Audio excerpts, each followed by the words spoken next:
Morning students, आज हम हिंदी के दूसरे पार्ट को फूले के नगर पार्ट का बचा हुआ हिस्सा पूरा करेंगे। ठीक है, शुरू करते हैं। शाम के समय राजा विक्रम ने राज्य की सीमा में अपने हजारों सैनिकों के साथ प्रवेश किया। नगर की खूबसूरती देखकर वे अचंभित रह गए। चारों तरफ हरे भरे पेड़ हवा के साथ साथ झूम रहे थे। बेला, गुलाब, मोगरा और चमेली के फूल खिल रहे थे और चारों ओर भीनी भुनी सुगंध फैली थी। मालती के गुच्छे लता के सहारे दीवारों पर चढ़े हुए बहुत ही सुंदर लग रहे थे।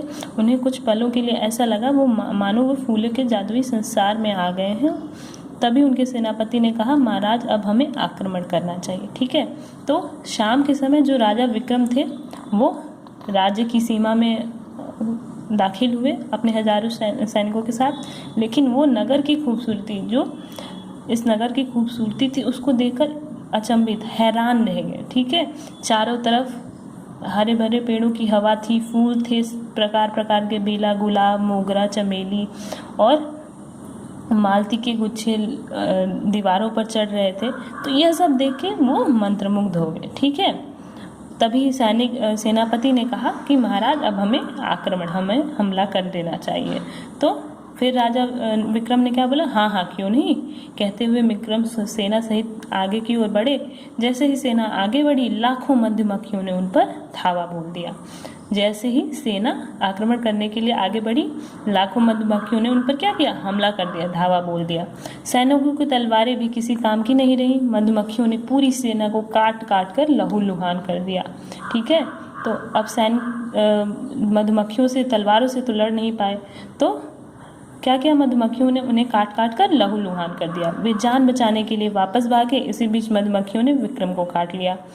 सारे सैनिक क्या करें, भागने लगे अपनी जान बचाने के लिए। और इसी बीच क्या हुआ, मधुमक्खियों ने राजा विक्रम को भी काट लिया। उनका शरीर सूजकर गुब्बारे की तरह फूल गया, उनका संतुलन बिगड़ गया और वे घोड़े से नीचे गिर पड़े।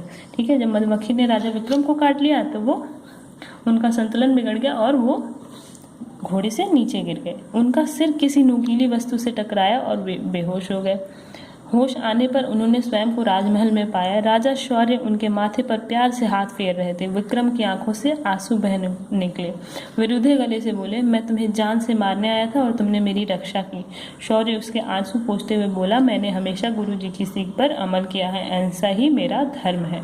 ठीक है, तो जब राजा विक्रम घोड़े पर से गिरे तो वो किसी नुकीली वस्तु से उनका सिर टकराया और वे बेहोश हो गए।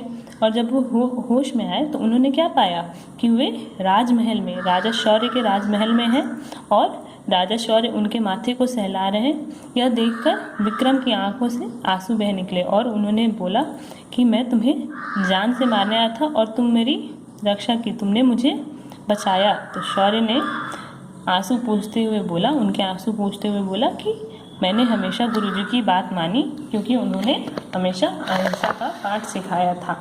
यह सुनकर, जब यह सुना राजा विक्रम ने राजा शौर्य के मुंह से, तो उन्होंने शर्मिंदा होते हुए बोला कि पर जब तुम्हें पता था कि मैं तुम पर आक्रमण करने वाला हूँ तो तुम अपनी सेना लेकर मुझसे युद्ध करने क्यों नहीं आए। तो राजा विक्रम ने पूछा कि जब तुम्हें पता था कि तुम्हारे राज्य पर मैं हमला करने वाला हूँ तो तुम भी युद्ध करने क्यों नहीं आए।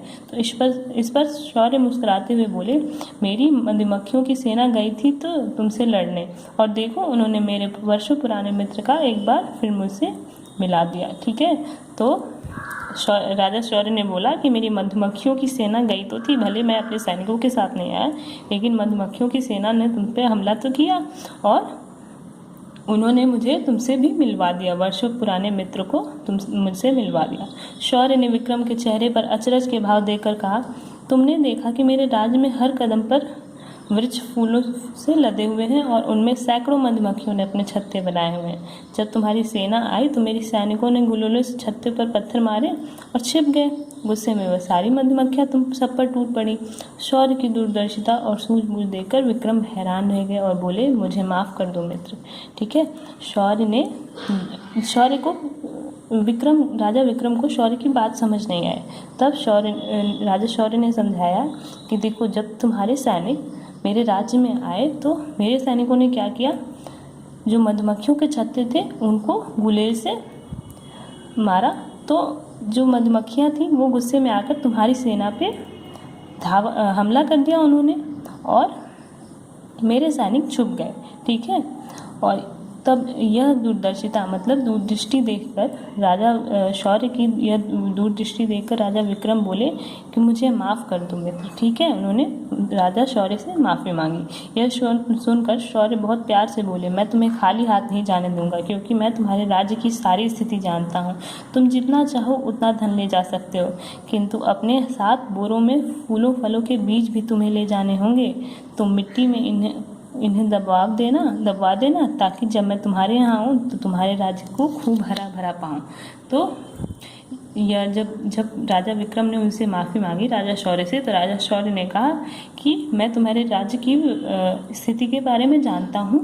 ठीक है, इसलिए मैं तुम्हें जितना धन चाहिए तुम यहाँ से ले जा सकते हो, लेकिन तुम्हें साथ में क्या करना होगा, फलों फूलों के बीज ले जाने होंगे, जिससे कि मैं जब तुम्हारे राज्य में आऊँ तो तुम्हारा राज्य भी खूब हरा भरा हो जाए।